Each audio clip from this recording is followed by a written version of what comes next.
about the build-up to it and eventually the competition that you went there. You were playing against 12 nations, and here you are, finishing third overall in beach football. The preparation that we took before we left for Malaysia was intense. Thanking the government for that facilitation. Our coaches have input a lot of effort to ensure that we give our best. The competition was tough, but we did our best and we matched position 3 for men and position 4 for women. All right, you've got 3 medals. Yeah. So just tell us about each one of them and also the trophy that is just in front of you. So when we were playing, we were divided to play strokes and fair competitions. For myself, I participated in fairway competition. I was position 2 when it comes to single men's competition, and position 2 for double men competition. And overall, Kenya was position 2 for fairway. All right. Yeah. Okay, so Peter, will be coming back to you, but let's listen to the Honorable Eliud Walo, Cabinet Secretary, Ministry of Information, Communication and the Digital Economy, and he is speaking in Mombasa, so let us get to listen to him. And remember, this is launching of the office of the Data Commissioner. Honorable Walo. We want to ensure that any data that comes into the hands of the government, public data that the government holds in trust, is both private and secure in conformity to the law. The importance grows by the day as technology evolves and disrupts life as we have known it. As government, ladies and gentlemen, we welcome technology, and indeed we are the cutting edge of driving the digital revolution in Kenya, the East African region, and Africa in general. Yet at the same time, we bear the duty of ensuring that the privacy and security of our citizens and the country at large is not compromised by any technological advancement. Therefore, technology must sit comfortably with both privacy and security of data in the same cask. The digital economy, ladies and gentlemen, is bringing us closer together as a people and transforming the way that we live, the way we work, and the way we interact. However, it is also exposing us to new vulnerabilities. It is making data protection a paramount concern. And as we embrace the advantages of the digital revolution, therefore, we must also uphold the rights of individuals and institutions to have their data being handled responsibly and ethically. The establishment of the Office of the Data Protection Commissioner Regional Office here in Mombasa and this launch therefore marks a significant step in this regard. It brings the functions of the Office of the Data Commissioner closer to the people at the coast in our efforts to decentralize and strengthen data protection all over the country. We want to manage data security and privacy concerns in a more efficient and effective manner. Nothing, ladies and gentlemen, could demonstrate our commitment towards this better than taking the operationalization entities closer to the people on the ground where real work or the real digitalization programs are being undertaken. With the opening of this regional office, ladies and gentlemen, it is my hope that the services given by the Office of the Data Protection Commissioner will be more acceptable to more Kenyans, more accessible to more Kenyans. This office will serve as a hub of information, guidance, and support to the Kenyan public and to businesses at the coast as well. It will enable individuals and organizations alike to interact with each other with confidence about the safety of any personal data that they may exchange in the process. Moving forward, therefore, I encourage all stakeholders to collaborate with the Office of the Data Protection Commissioner to enhance trust and transparency in the processing of personal data.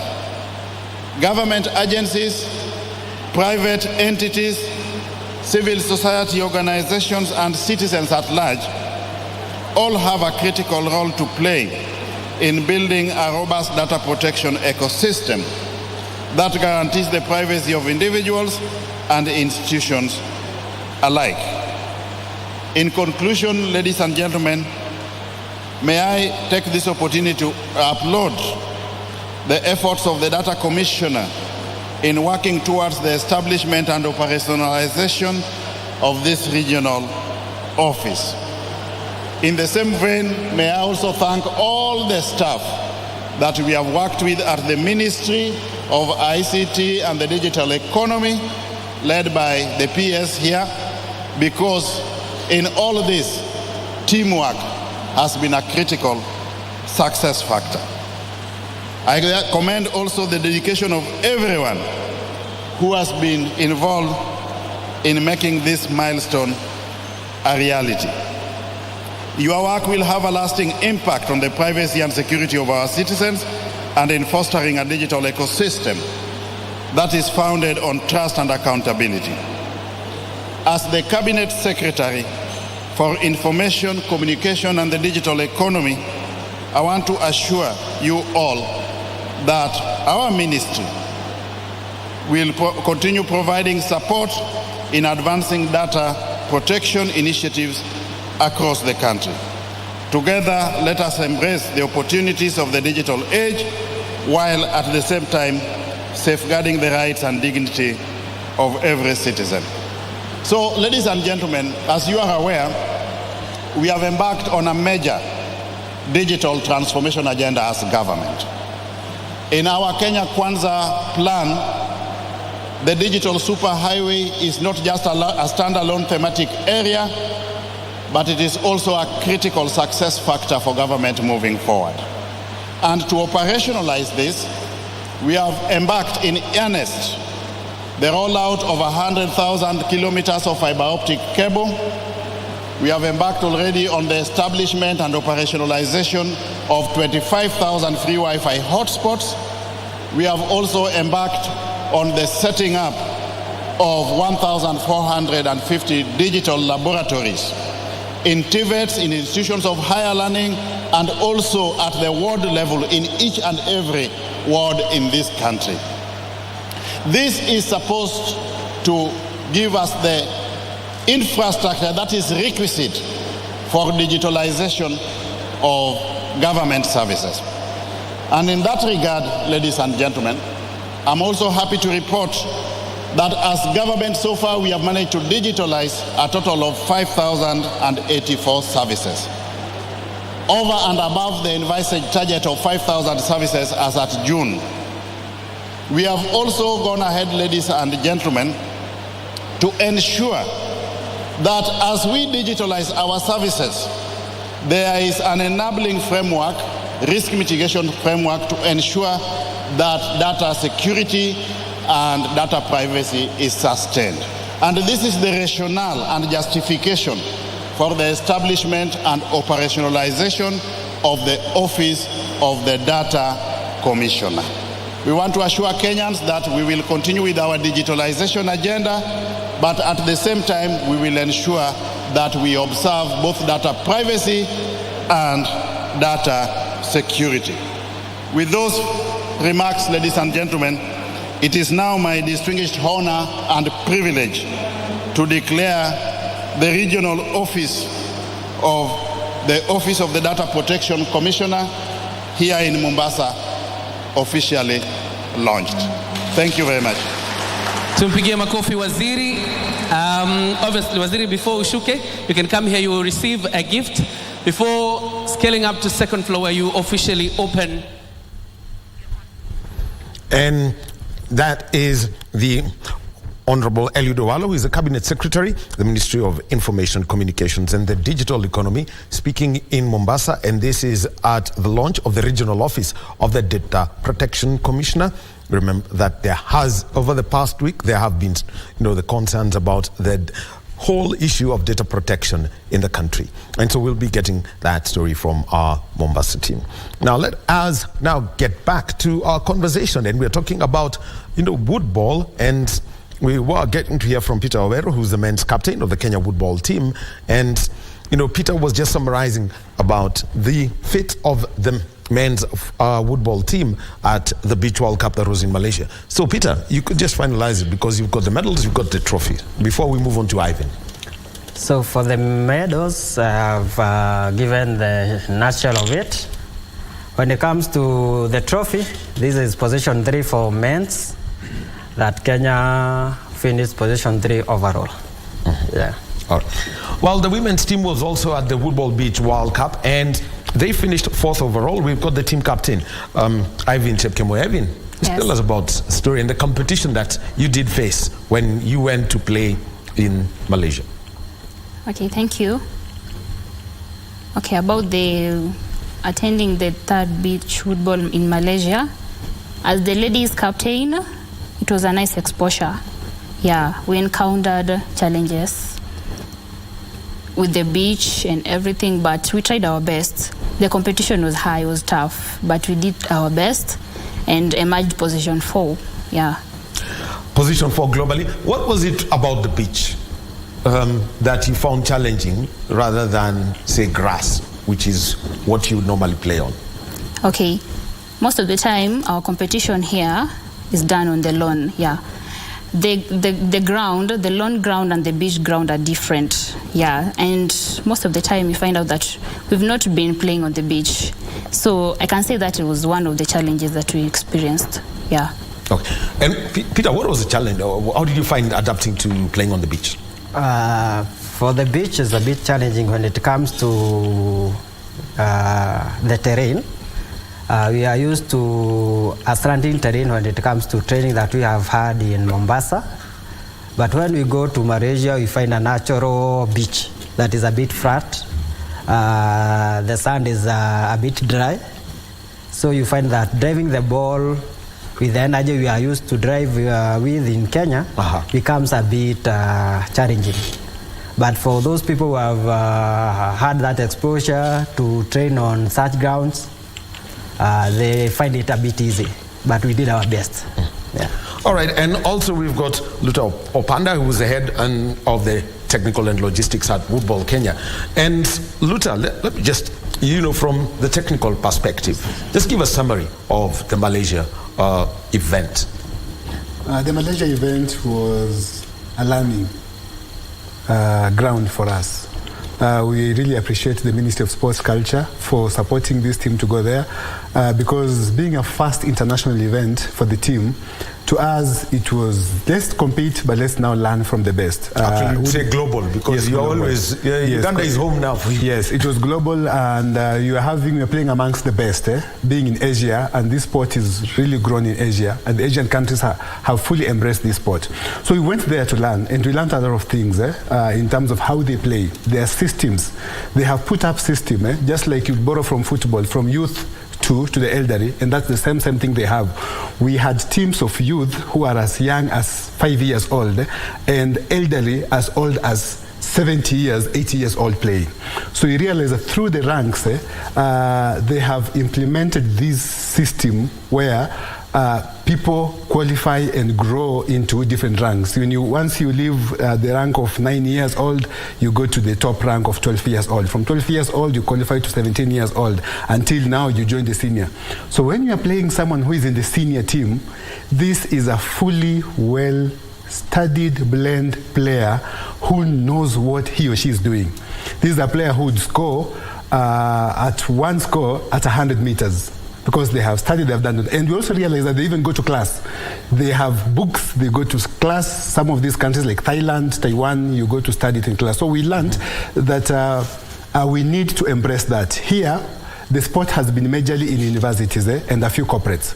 Now we have learned that you need to go back to the drawing board, go under, start this even from the elementary and grow this sport from elementary to the highest level to corporates, so that we have a full set of well-polished players to compete effectively in whatever categories that come our way. Well, talking about going, downwards, not from the universities. Yes. This week we've got the Term 2 National Secondary School Games taking place in Kakamega, and the main place is going to be Kakamega High School. That's going to be the primary host for these games. And Achola Simon, just give us a brief on the preparations for this week-long sporting festival that's going to be in Kakamega. Well, thank you very much. Indeed, there's been quite a lot of anticipation of these particular ball games. This part of the country is so keen on soccer specifically. And of course, there are soccer giants that have actually dominated soccer scenes in this country that actually come from this region. And no doubt, locals from this region have been anticipating and waiting eagerly for these particular games. The preparations, as we speak right now, Wahome, are actually in the last minute. They are actually in top gear. As we speak right now, we're actually standing in one of the grounds in Kakamega School. And what is happening is that we've actually been told that the officials have actually been in a meeting just preparing to ensure that to come tomorrow morning, then the official opening ceremony that is expected to go down at Buhungu Stadium will actually go down as expected. But as I speak to you now, all teams have actually arrived. And as we speak right now, there's nothing untoward that has actually come to the fore, and the officials are quite confident that indeed the tomorrow event that kicks off, this week's event that kicks off tomorrow will actually be going down as expected. But of keen interest, of course, to many people in this county will be how their schools, or the schools that actually come from this particular county, will be performing. And there's no better person to actually tell us how well they are prepared than the principal of Shanderema Boys High School, a school that floored giants in this particular county to actually emerge victorious and be representing this county at the national spectacle. So with us on the stage is Mr. Principal Simon, incidentally my namesake, will actually be telling us how Shanderema Boys is prepared for this particular event. Thank you, Bonochola. My name is Simon Watenga, Principal Shanderema Boys High School. And to be realistic, our boys are ready. They are ready to meet any other team that will come our way. Any team that will be pulled together, we are ready to take it on. The pressure that comes with flowing teams like Kakamega Boys, a team that is actually participating in the National Super League, a team we're also flowing Msingu Boys, the pressure that comes with it, are we able to sustain that pressure and of course go ahead and actually make Kakamega County proud? Well, we are ready and we are prepared. The issue here is actually not the history. We are dealing with the current. And the current situation is that we are ready, we are prepared to withstand any sort of pressure that will come our way. In the past, Kakamega High School, where we are standing, their history is actually littered with producing some of the best players that have actually graced this country's Premier League, and of course some of the best clubs in this country. When you look at your team right now, are we seeing prospects of young players from that squad, of course, are going or climbing up the ladder to ensure that they actually reach their full potential? As we are talking now, we've been building up. And you'll realize that in the year 2019, we reached at the sub-county level. In the year 2021, we reached county level. In the year 2022, that is last year, we reached the regional level. This year, we've excelled to the national level. We are ready, and we are prepared, not only here, even beyond, because the structures we've put in place, physically, mentally, psychologically, and all that, we are set to face any team now and in the future. In conclusion, Simon, one issue that keeps coming up in these games is the issue of poaching. Just tell us how well we have actually guarded that to ensure that indeed the students that are actually participating in these ball games are actually students and not people who've actually completed schools somewhere else and actually just coming to play soccer. The fact that I'm here is an attestation that I'm accountable to each and everything. Why I wouldn't fear anything, any contradiction, is that the team that are presenting to the national are our genuine students. And that is why I accompany them, to ensure that all of them are the right students, that there can be no intrusion in whichever way. In conclusion, soccer lovers from this particular county are actually banking their hopes on Shandarema to ensure that they make Kakamega County proud. What is your word to them? My word is we shall do our best. We are prepared and ready to deliver. Yeah. And if you manage to actually become victorious, your team is victorious in this particular tournament, are we well prepared to ensure that in Rwanda we also do Kenya proud? Why we are here is just to an exhibition that we are able. And it is not only here. As you can see, our history has been from one level to another one. Even East Africa, we are ready and prepared, and I'm sure we shall deliver. Fantastic. Well, Wahome, that is Simon, the principal of Shandarema Boys High School. Confident, of course, and you cannot fault him for being confident, because they have floored major or giants in terms of soccer playing schools here in Kakamega County to reach where they are. Of course, spelling out that how well they are prepared in terms of this particular tournament, and more so that if they emerge victorious, that of course they'll do Kenya proud in Rwanda. Back to you, Wahome. All right, thank you very much, Achola Simon in Kakamega. And Kakamega is hosting the Term 2 National Secondary School Games, and the sports that are going to be there in Term 2, you've got football for both boys and girls, volleyball boys and girls, girls netball, rugby sevens, basketball 3-on-3, and the racket games. And remember that the winners will get to represent the country in Rwanda, the East African School Games. And what's the story here is that once you're done with Kakamega and you emerge victorious, the story now is going to be that you travel to Rwanda, you don't get back home. So you'll be away from home for about 2-3 weeks over the holidays. Like they would say, Tembea, East Africa. Thank you, Chola Simon. He's going to be keeping us updated on that.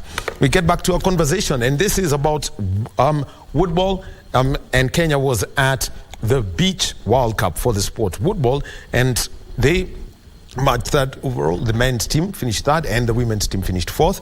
And we've got in studio with us, we've got Peter Wawera, who's the captain of the men's team, Ivan Chekemboy, the captain of the women's team, and also we've got Luta Opanda, who's the head of technical and logistics.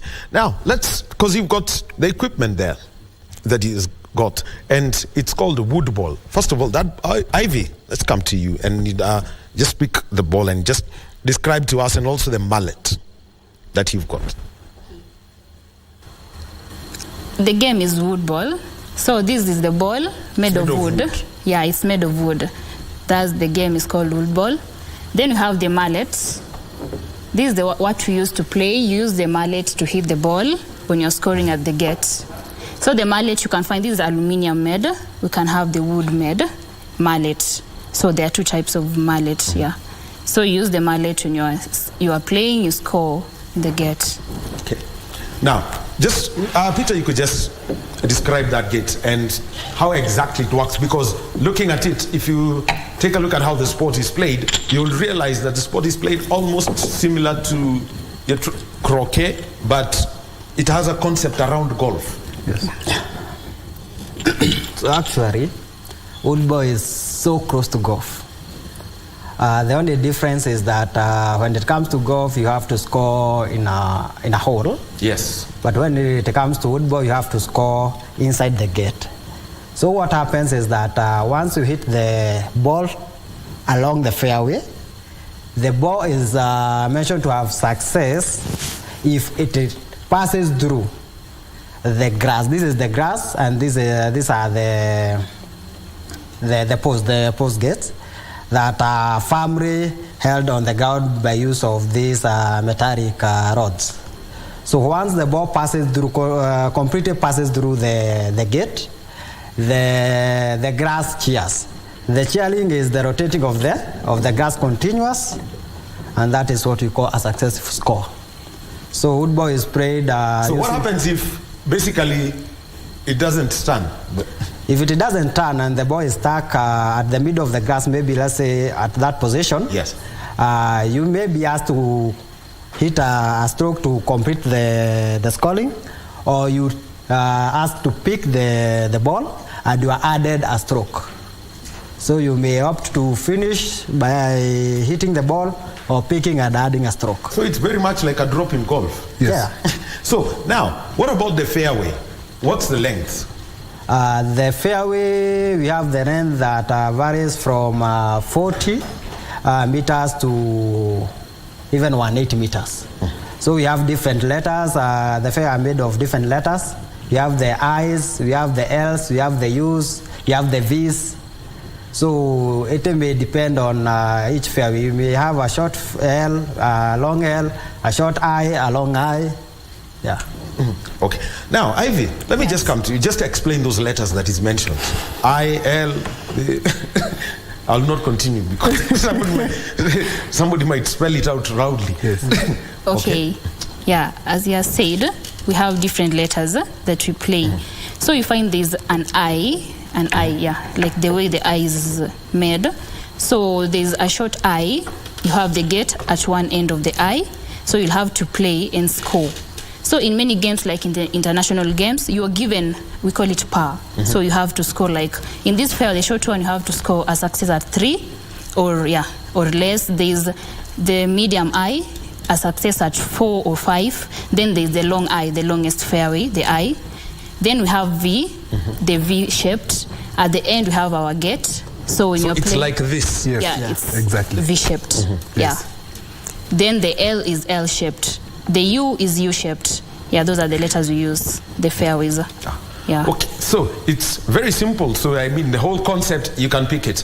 And now, let me come to you, Luther, and talk about the current state of the game, the competition scenario that we have in the country, and also what's next for Team Kenya, because I know you will be traveling to Uganda.